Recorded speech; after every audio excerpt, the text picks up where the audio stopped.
आशीर्वाद लिए कि बाबू हम अपने जन्मदिन की शुरुआत करें। तो थैंक यू कि ये लोग हमको इतना प्यार और सम्मान देनी, इतना आशीर्वाद से बढ़ देनी। बस अमीर साहब की जीवन में केहू भी अपने माई बाप के वृद्धाश्रम मत दीजिए। ऐसे जे केहू भी माई बाप अपना बेटा के वृद्धाश्रम जाए खातिर पैदा ना करेला, सुख और शांति खातिर पैदा करेला। तो जो भी हमारी बात सुनत हो कि जो भी हमारा बेटा बा, जितना लोग बा, सबका से हमारी ही निवेदन बा कि दुनिया में सब कुछ करी है, लेकिन माँ बाप के साया कबो उठे मत दिया। इतना प्यार दे दिया जितना प्यार हमने के बचपन में माई बाप करेले, बुढ़ापा में वही प्यार वही लेके चाहेला। अगर हमनियों को दे दे जाए तो शायद हमने के जीवन में इससे बड़ा नहीं करना हो सकेला। हमने के आज पत्थर पर विश्वास करी मिसल कि हमें खातिर साक्षात बेटा और दीदी ये लोग बा। अगर ये लोग के प्यार न मिली तो शायद धरती पर खेसारी लाल यादव जिंदा ही ना रही।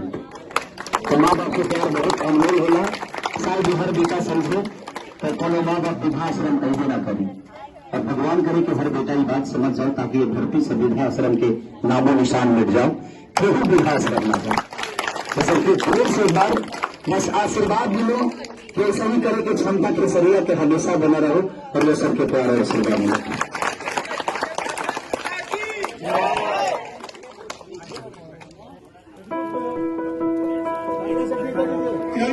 आप जेंट्स